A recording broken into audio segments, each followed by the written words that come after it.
जय हिंद दोस्तों, स्वागत है आपका एनजे हिंदी एकेडमी पर।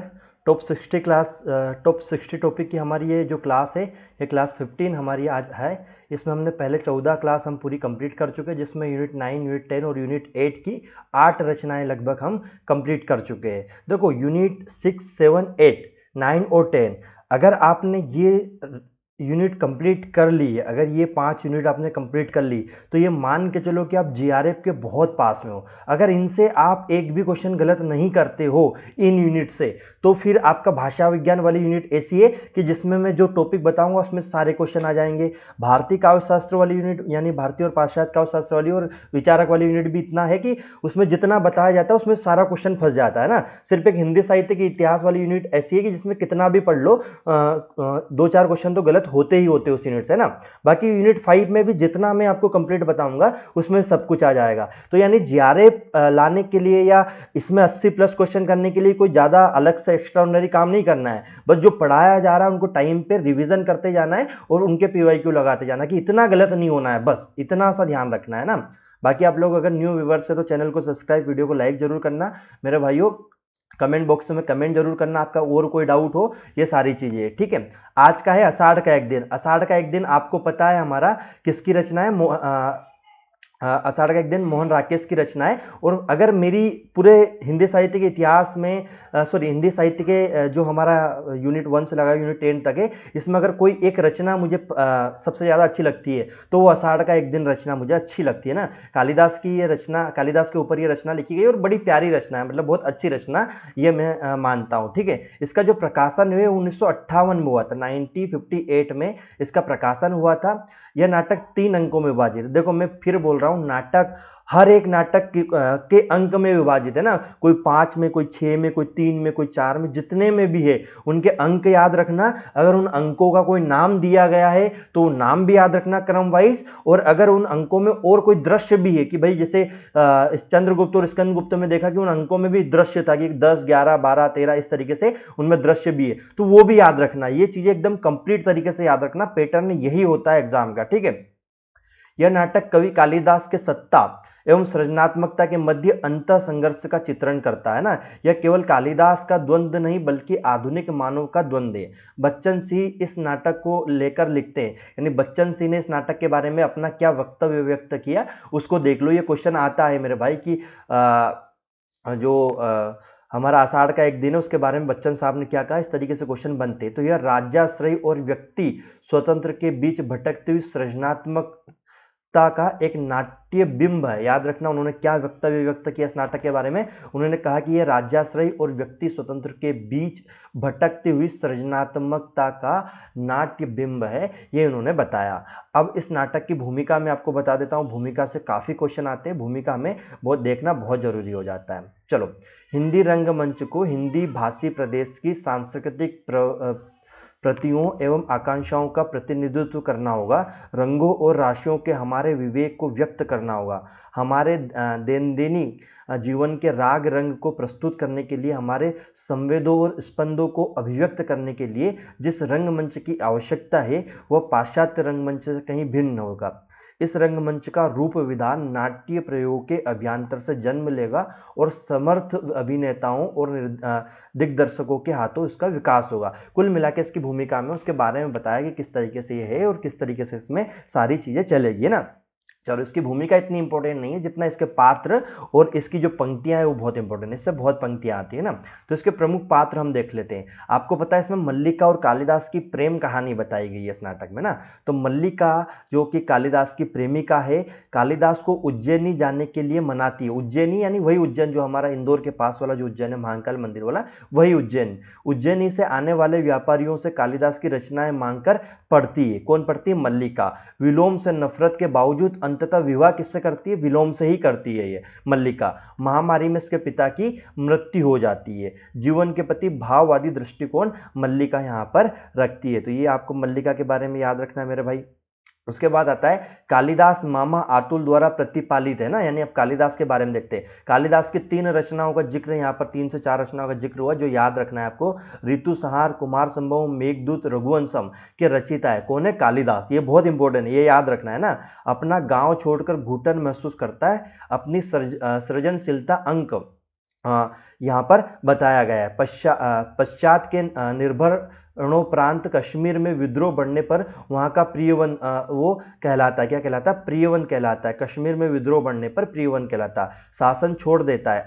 दंतुल के बाण से घायल हिरण शावक को बचाता है। अंबिका मल्लिका की माँ है, याद रखना। अब अंबिका अगला पात्र कौन है? मल्लिका की माँ। मल्लिका और कालिदास के प्रेम से नाखुश है। मल्लिका और कालिदास के प्रेम से नाखुश है कौन? अंबिका, उसकी माँ मल्लिका की ना। घोर यथार्थवादी जीवन दृष्टि रखती है।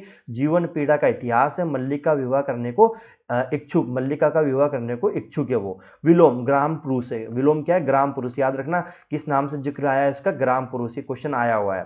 कालिदास के समक्ष प्रतिनायक के रूप में कालिदास के उज्जैनी जाने से पूर्व मल्लिका तथा कालिदास के विवाह को प्रस्ताव करता है। यानी ये एक तरीके से कालिदास तो मल्लिका के विवाह की बात भी करता है ना। गौण पात्र दंतुल राजपुरुष है। राजपुरुष कौन है? दंतुल। मातुल कालिदास का मामा या पालने वाला व्यक्ति है। कवि, कवि का जिक्र आता है, वाटकात का जिक्र आता है और वाचल का जिक्र आता है। ये गौण पुरुष इसमें प्रमुख है। कालिदास के साथ कश्मीर जाता है ना। निक्षेप ग्राम पुरुष है। निक्षेप भी क्या है? ग्राम पुरुष। मल्लिका से कालिदास का हट यानी उज्जैन न जाने का तुड़वाने का अनुरोध करता है ना। कालिदास क्या करता है कि एक तरीके से उज्जैनी जाने के लिए हट करता है, तो निक्षेप इसमें मल्लिका से करके कालिदास को हट वो उसका जो प्रण है वो तोड़ने की बात यहाँ पर करता है। अभी मैं कथा सुनाऊंगा इसकी पूरी, यानी इसकी कथा वस्तु हम देखेंगे कि इसमें क्या क्या बताया गया है ना।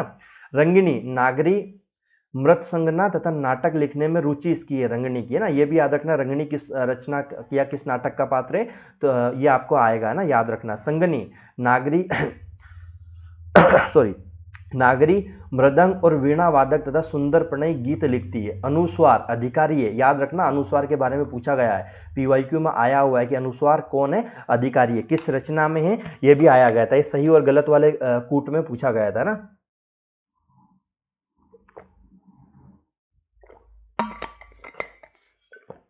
ये चीजें आई हुई है।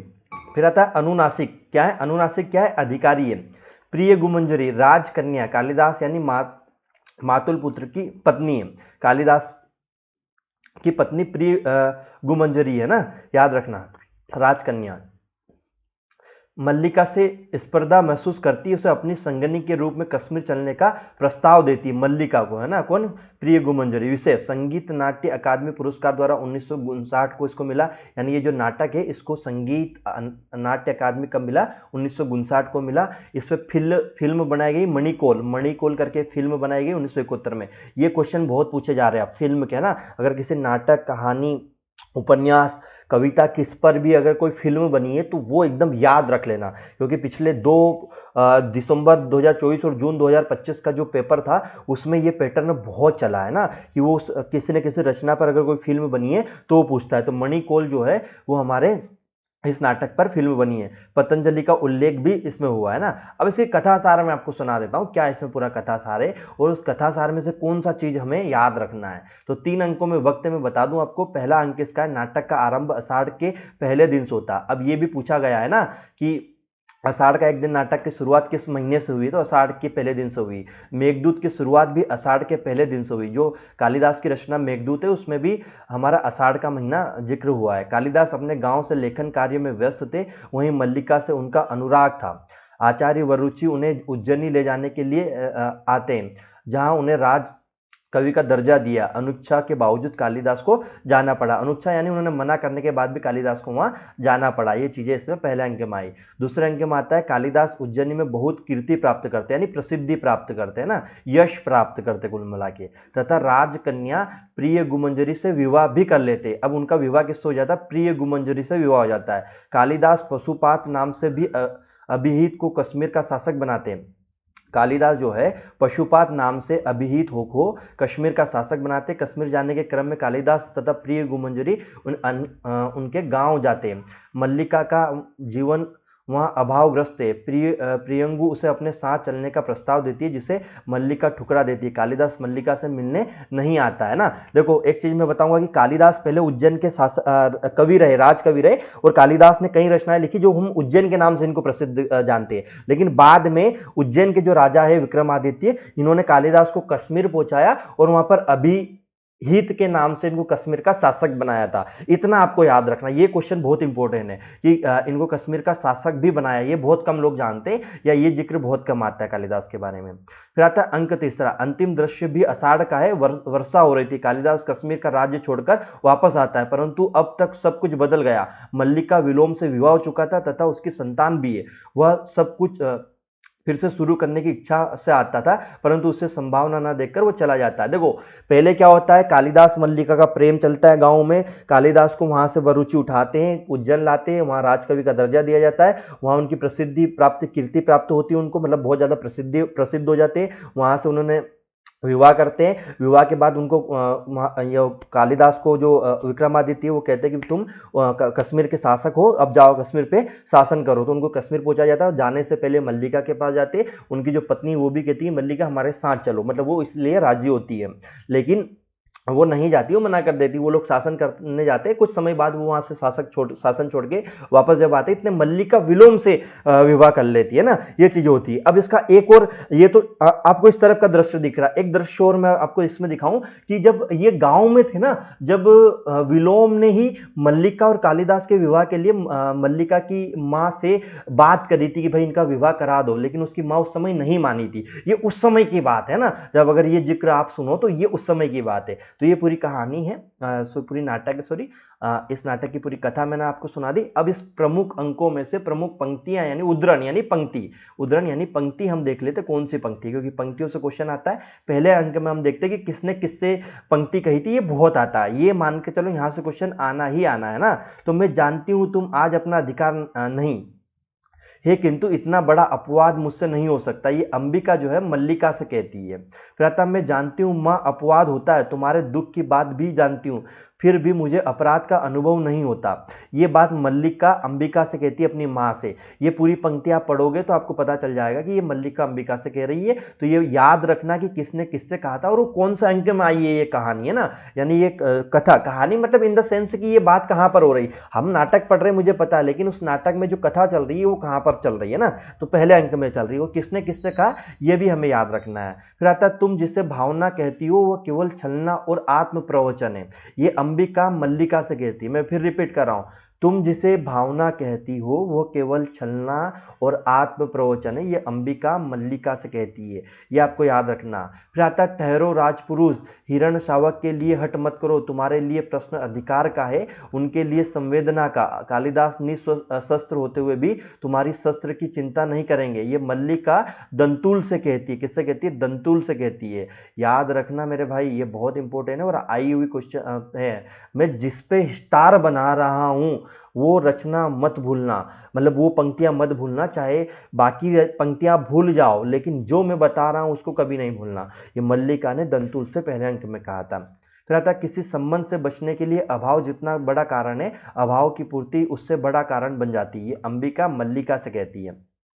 कविता का कुछ मूल्य है, आर्य मातुल तभी तो सम्मान का भी मूल्य है, मल्लिका मातुल से कहती है। किससे कहती है, मातुल से कहती है। फिर आता है सम्मान प्राप्त करने के, सम्मान के प्रति प्रकट की गई उदासीनता व्यक्ति के महत्व को बढ़ा देती है, ये अंबिका मातुल से कहती है। मेरे भाई याद रखना, अपनी माता अंबिका जो है मातुल से कहती है ना, मल्लिका की माँ जो है वो मातुल से बात कहती है। फिर आता है योग्यता एक चौथी व्यक्तित्व का निर्माण करती है, शेष पूर्ति प्रतिष्ठा द्वारा होती है, निक्षेप अंबिका से कहता है। निक्षेप जो है वो अंबिका से कहता है कि योग्यता एक चौथाई व्यक्तित्व का निर्माण करती है।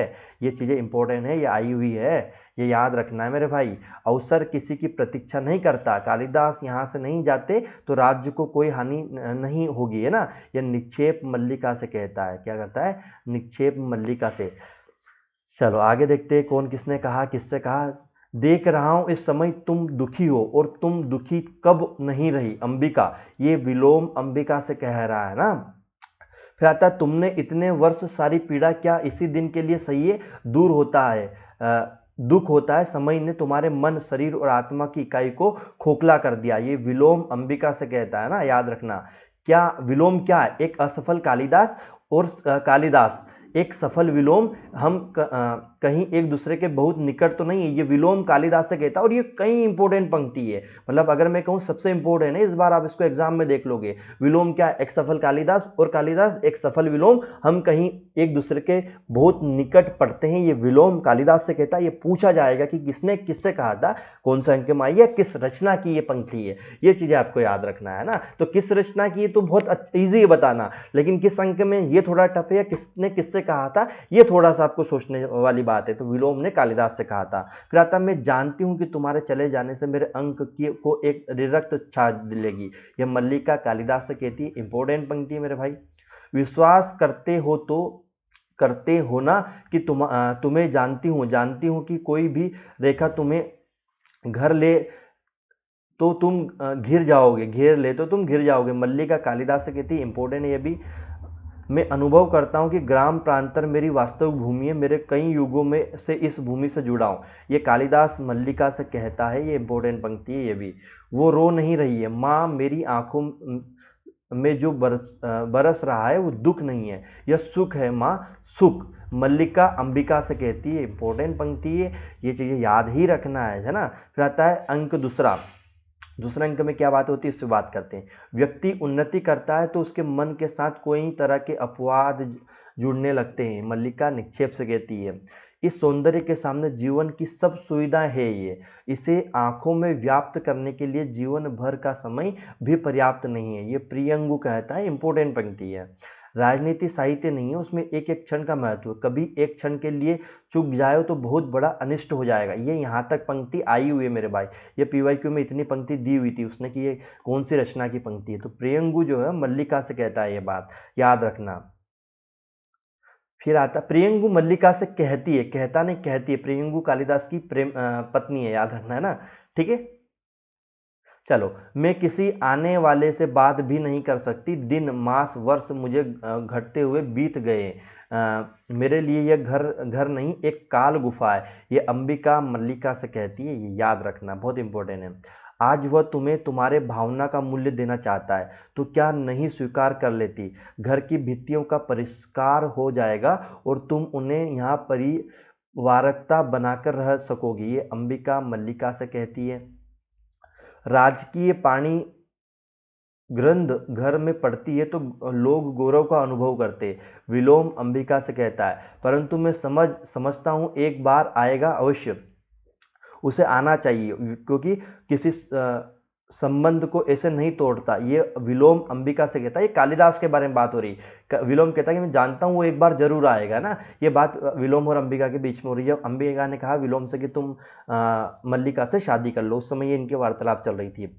अतिथि आज यहाँ के पत्थर पर बटोर कर ले जाना चाहते हैं, यहाँ के पत्थर आज बहुत मूल्यवान समझो जाने लगे, ये विलोम अंबिका से कहता है। और ये इस बात पे कहता है कि कालिदास के कारण हमारे गांव का जो पत्थर है वो भी एक तरीके से सोने के भाव बिक रहा है, क्योंकि सिर्फ ये सब जो है कालिदास की वजह से ही हमारे यहाँ हुआ, ये चीज़ें यहाँ पर हुई। तो ये इंपॉर्टेंट पंक्ति है, आई हुई पंक्ति है, याद रखना ना।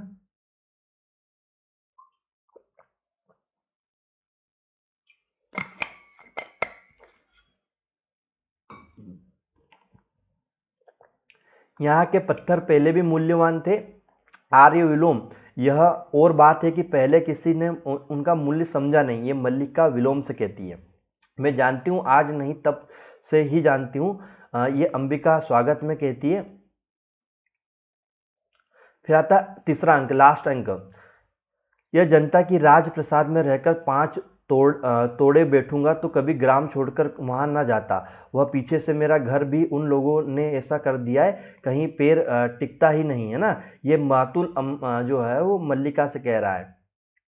फिर इसमें इंपॉर्टेंट पंक्ति जो है, मैं यद्यपि तुम्हारे जीवन में नहीं रहा, ये मल्लिका निक्षेप से कहती है। यह मेरे अभाव की संतान है, मल्लिका स्वागत में कहती है। चलो ये बात भी नहीं है मेरे भाई। इंपॉर्टेंट इंपॉर्टेंट इंपॉर्टेंट इंपॉर्टेंट,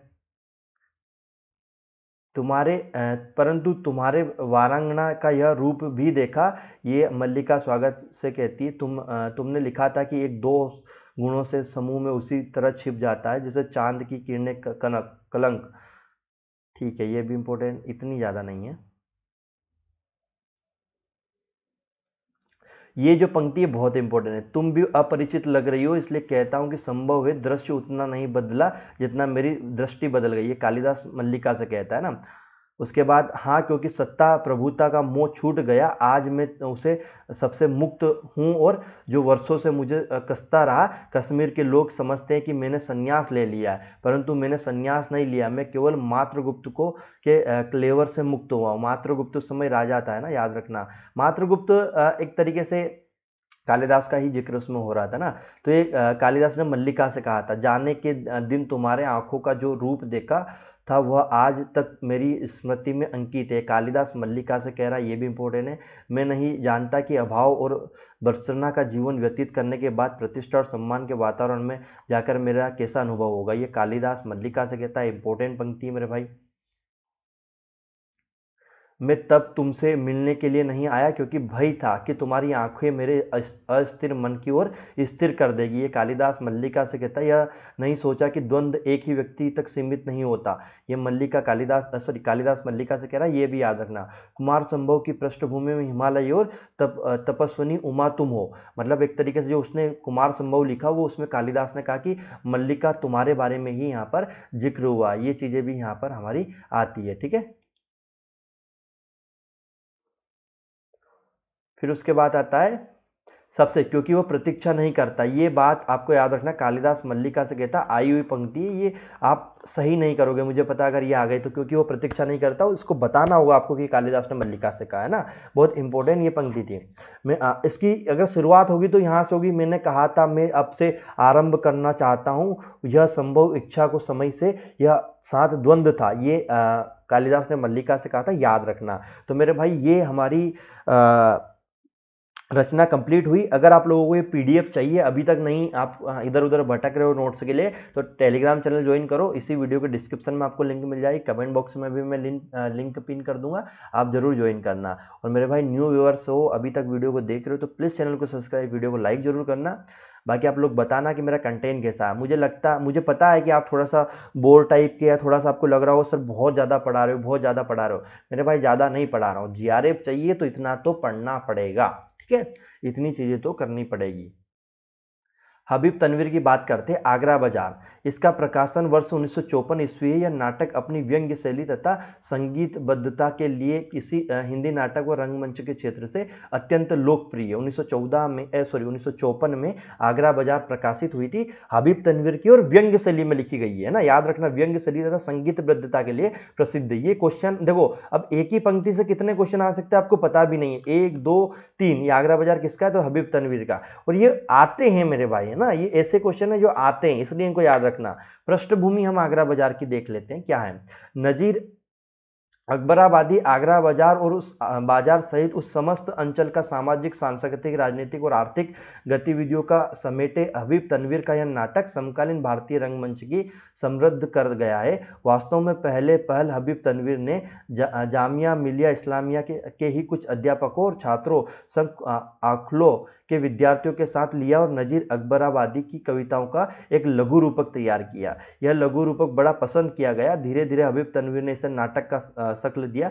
नजीर अकबराबादी 18वीं सदी के भारतीय शायर थे जो अपनी धर्मनिरपेक्ष और गजल के लिए बड़े प्रसिद्ध थे। हबीब ने इस नाटक के द्वारा नजीर की प्रतिपुष्टि किया है। यानी एक तरीके से आगरा बाजार में हबीब तनवीर की जो गज़ल है, उन गज़ल को, उनकी नज़ीर को इन्होंने यहाँ पर प्रस्तुत किया है। किसने किया? हबीब तनवीर ने किया। हबीब तनवीर ने अकबराबादी की जो नज़ीर है यानी जो शायरी जो उनकी है या जो उनकी रचना है, उनको नाटक के रूप में यहाँ पर बताने का या प्रस्तुत करने का काम किया है। इस नाटक में कोई केंद्रीय पात्र नहीं है। नजीर इस नाटक में कहीं भी पात्र के रूप में उपस्थित नहीं है, लेकिन केंद्र में वही है। केंद्र में कौन है? वही है। चलो, अब इसमें जो पात्र आए और जो पात्र क्रम वाइज आए वो याद रखना। अब इस पात्र को पढ़ने से आपको एक चीज और दिमाग में आएगी और एक कंफ्यूजन सबसे बड़ा क्रिएट होगा कि सब हमने अंधेर नगरी में भी इस प्रकार के पात्र पढ़े ना, और अब आगरा बाजार में इस प्रकार के पात्र है, तो सर आगरा बाजार और अंधेर नगरी में हम बहुत कंफ्यूज होते हैं। तो मेरे भाई आगरा बाजार और अंधेर नगरी के पात्रों को एकदम क्लियर रखना है। बार बार 2-3 बार इनको रिवाइज करना है कि आगरा बाजार में ये पात्र आए और इनका क्रम ये। अंधेर नगरी में ये पात्र आए और इनका क्रम ये है ना। ये आगरा बाजार के पात्रों का क्रम बहुत बार पूछा गया है, बहुत बार। देखो सबसे पहले आता है ककड़ी बेचने वाला, फिर आता है फकीर, फिर तरबूज वाला, फिर लड्डू वाला, फिर किताब वाला, फिर पतंग वाला, फिर कमलिया, पान वाला, मदारी, अजनबी, फिर शायर, फिर हमजोली, फिर तस्किराइनवा, ग्राहक, बेचैनी, सहदा, लड़का, करीमन, चमेली यानी हिजड़ी, जो हिजड़ा है वो चमेली उसका नाम है इसमें, याद रखना हिजड़ा का भी जिक्र हुआ है। इसके अलावा दर्जी, रामू, पशारी, दारोगा, नवासी, तमाशाबीन, हमीर, अंधा भिखारी, बेनी प्रसाद, तबलची, सारे गिया, गता प्रसाद, ये सब लोग इसमें आते हैं और इनका क्रम याद रखना है। खास करके ये हिजड़ा तक सबका क्रम याद रखना है, इसके बाद थोड़ा ना भी रहे चल जाएगा, कोई दिक्कत नहीं है। लेकिन ककड़ी वाला, फकीर, तरबूज वाला, लड्डू वाला, किताब वाला, पतंग वाला, कमलिया, पान वाला, मदारी, अजनबी, शायर, हमदोली, तस्किराइन व ग्राहक, बेचैनी, सहदा, लड़का, करमीन, चमेली यानी हिजड़ा, ये सब याद रखना। यहाँ तक तो याद होना चाहिए। ये पात्र बहुत इंपॉर्टेंट है और बहुत आए हुए हैं। इस रचना से एक बड़ी बात ये, जैसे किताब वाले ने क्या कहा, फकीर ने क्या कहा, तरबूज वाले ने क्या कहा, लड्डू वाले ने क्या कहा, इनकी जो पंक्तियां हैं, उद्धरण है, वो बहुत आता है, बहुत यानी बहुत ज़्यादा पूछा गया है, बहुत बार पीवाईक्यू में पूछा गया।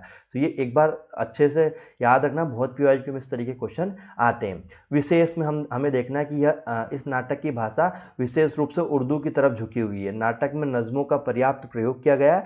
रंगमंच पर यह नाटक काफ़ी सफल रहा है। अच्छा, आप एक चीज़ कभी सोचा है आपने कि सर आप ये बार बार क्यों कहते हो कि इन पात्रों को क्रम वाइज याद रखना है, क्रम वाइज याद रखना, क्यों रखना है? मेरे भाई, कोई भी नाटक जब रंगमंच पर उसका प्रदर्शन होता है तो उस मंच पर जो व्यक्ति आते हैं प्रदर्शन करने, वो आए क्रम से ही तो आते हैं कि सबसे पहले कौन आया, फिर उसके बाद कौन आया, फिर उसके बाद कौन आया, फिर उसके बाद कौन आया। तो इस तरीके से क्रम से ही तो आते। तो जिस क्रम से वो नाटक में रंगमंच पर नाटक करने जाते हैं, उसी क्रम से हमें उनको याद रखना होता है ना यहाँ पर। इसलिए मैं आपको बार बार बताता हूँ। एक दरोगा के माध्यम से पुलिस तंत्र की भ्रष्टता की ओर भी संकेत किया है। आगरा बाजार के इस नाटक द्वारा नजीर और उनकी नज्मों प्रतिष्ठित हुआ, ये याद रखना। कथा सार हम देख लेते हैं, 2 अंकों में बटे इस नाटक की शुरुआत आगरा बाजार में फकीर के गाने से होती है। शरीफ, बनिया, जोहरी और सेठ साहूकार देते थे सबको नगद, सो खाते हैं अब उधार। बाजार में खड़े हैं पकी खाक बेशुमार बैठे हैं, दुकानों में अपनी दुकानदारी, जेनी की बातों हो कैसी कतार बंद। ये पंक्ति मेरे भाई आई हुई है, 2 अंकों में विभक्त है, पहले तो ये याद रखना। और ये एकदम फकीर की सबसे जो शुरुआत इस नाटक की होती है, वो फकीर की पंक्ति उससे होती है। और ये आया हुआ है पीवाईक्यूज में, बहुत इंपॉर्टेंट क्वेश्चन है ये ना। ये आया हुआ क्वेश्चन है कि शरीफ, बनिया, जोहरी जो सेठ साहूकार देते थे सबको नगद, सो खाते हैं अब उधार। ये पंक्ति आई हुई पंक्ति है ना, याद रखना। ये बाजार में लड्डू, तरबूज, बर्फ वाला, ककड़ी, पान वाला, बर्तन वाला और कमलिया, कान साफ करने वाला, कमलिया कौन है, कान साफ करने वाला, आदि दुकानदार है जिनको सौदा मंदा पड़ा हुआ है। फकीर को देख ककड़ी वाले को सूझता है कि यदि उसको ककड़ी पर भी 2-4 शायरियाँ लिख जाए तो उन्हें गायकों और लोग आकर्षित होकर उसकी दुकान पर आएंगे। वह शायर और तज की किरानविस के से आग्रह करता है कि वो उसके ककड़ियों पर कुछ लिख दे, पर वो उसे अपने स्तर के नीचे का काम बताकर नज़ीर अकबराबादी के पास चले जाने को कहते हैं। कुल मिला के बात ये है कि ककड़ी वाले का ने इनका सबका जो धंधा चौपट पड़ा है, मंद पड़ा है, तो वो चाहते कि यार हमारी ककड़ी पर कोई ऐसी शायरी लिख दे। जैसे वो कच्चा बादाम चला था ना एक दिन कुछ समय पहले, कि एक जो मूंगफली के दाने बेच रहा था, उसने गाते हुए बेचा था कि कच्चा बादाम जी, कच्चा बादाम ले लो, कच्चा बादाम। तो गाना आया था, तो वो गाना कितना फेमस हुआ, उस फेमस होने के बाद वो व्यक्ति कितना वायरल हुआ, और उस पर गाना बाकी बड़े बड़े सिंगर ने उस पर गाना बना दिया, बड़ी बड़ी टिकटॉक की लड़कियां उस पर डांस कर रही थी, है ना। आप समझ रहे होंगे मैं किसकी बातें कर रहा हूँ ना। तो कुछ ऐसी चीज़ें, तो वो चाह रहा उस समय भी कि कोई व्यक्ति ऐसा शायर हमारे इस पे गा दे तो हम फेमस हो जाएं, हमारी ककड़ियाँ बिकने लग जाए, ताकि धंधा चल जाए ना। तो ये बातें हो रही। वास्तव में नज़ीर लोग तो जो शायरों के पास जाता है, शायर उसको कहता है कि देख ये हमारा काम नहीं है, ये बहुत छोटा काम है, इसलिए तू किसके पास जा, अकबरी अकबराबादी के पास जा। नज़ीर अकबराबादी उनका नाम है, उनके पास जा, क्योंकि वो ही ऐसे छोटे छोटे काम या ऐसे छोटे व्यक्तियों का काम करते हैं। गज़ल और शायर थे, कभी पतंगबाजी, कभी होली, कभी आदमियत, कभी गणेश तो कभी कृष्णोत्सव पर नज़में लिख देते थे। किताब वाले की दुकान पर तज़किरानवी शायर हमजोली और स्वयं किताब वाला नज़ीर को हल्का शायर बताकर उनकी आपसी निंदा करते, लेकिन गाहे बगाए उनको उनके ना चाहते हुए भी कभी किसी भिखारी फ़कीर या गरीब के मुख से नज़ीर की नज़में सुनने में आ ही जाती है ना। बाजार के दूसरे दृश्य पर आप अहमद यानी बालक द्वारा एक नज़ीर की नज़्म का वाचन पतंग वाले की दुकान पर होता है तो वह भीड़ लग जाती है और नज़मों की बड़ी तारीफ होती है। इस प्रकार ककड़ी वाले उनसे अपनी ककड़ी पर नज़्म पा पाता और उसे मस्ती से गाता हुआ ककड़ी बेचता है। नाटक के अंत तक फ़कीर के द्वारा आदमियत की इस नज़्म के साथ होता है कि वास्तव में नज़ीर की ही नज़्म है। मतलब नज़ीर लास्ट में आकर बड़ा फेमस हो जाता है ना, नज़ीर अकबराबादी। दुनिया में बादशाह है सो वह है आदमी और मुफलिसी गधा है सो वह भी आदमी। तमानी भी आदमी की उतारे हैं, आदमी की सुन तो दिबासा है सो वह भी आदमी। यानी कि ये एक तरीके से नज़्म है, मुझे पढ़ना नहीं आ रहा कि मैं इसको किस लहजे में पढ़ूं, लेकिन ये एक तरीके से उन्होंने नज़्म और बड़ी फेमस है, आई हुई है ना। तो ये हमारी नज़ीर अकबराबादी की नज़्म है जो कि याद रखना चाहिए। सारांश क्या था, यह कहा जा सकता है कि नज़ीर अकबराबादी की प्रतिष्ठित करने के क्रम में हबीब तनवीर ने लोक जीवन और लोक मान्यताओं के साथ साहित्यकारों और प्रकाशकों का सुअस्त रवैया भी दिखाया। यानी कुछ जो बड़े साहित्यकार, जो बड़े प्रकाशक होते हैं, वो छोटे लोगों के ऊपर लिखना या छोटे लोगों की बात करना भूल जाते हैं। इसलिए यहाँ पर हबीब तनवीर ने बताया कि भाई जो इतने बड़े शायर रहे, उन्होंने तो ककड़ी वालों के ऊपर, पतंग वालों के ऊपर, भिखारी के ऊपर भी लिखा हुआ है और उन लोगों ने उस नज़्म को जब गुनगुनाया तो लोगों की भीड़ लग गई वहाँ पर, उनके वहाँ पर, है ना। तो ये चीज़ें वो बताना चाह रहे हैं। ठीक है, ये चीज़ आपको याद रखना है। इसके प्रमुख उदाहरण मैं बता देता हूँ। इसकी इसकी पंक्तियाँ बड़ी फेमस है। जैसे आलम हत्या करे मूर्ख जाति लिए संसार में बहुत से रास्ते खुले। ककड़ी वाला लड्डू वाले से कहता है, किससे कहता है कि आत्महत्या, ये आत्महत्या ये आत्महत्या करे मूर्ख को कहता है कि आत्महत्या मूर्ख व्यक्तियों का काम है, संसार में बहुत सारे रास्ते खुले। ये ककड़ी वाला लड्डू वाले से कहता है और ये आया हुआ क्वेश्चन है। मैं तो ये कह रहा हूँ, इसको इतना इंपॉर्टेंट है कि इसको हाईलाइट कर लो पूरा, है ना, कि मेरे भाई अब काम होने वाला है। फिर आता जो सोच नहीं सकते वो समझ भी नहीं सकते। ककड़ी वाला तरबूज वाले से कहता है कि जो सोच नहीं सकता वो समझ भी नहीं सकता। ये पंक्ति भी आई हुई है। यह दुख वह जाने जिस पे की आती है, मुफलिसी मुफलिस को कुछ नज़्म नहीं रहती, तान पर हो देते हैं। वह अपनी जान एक एक नान पर हर आन टूट पड़ता है ना, रोटी के।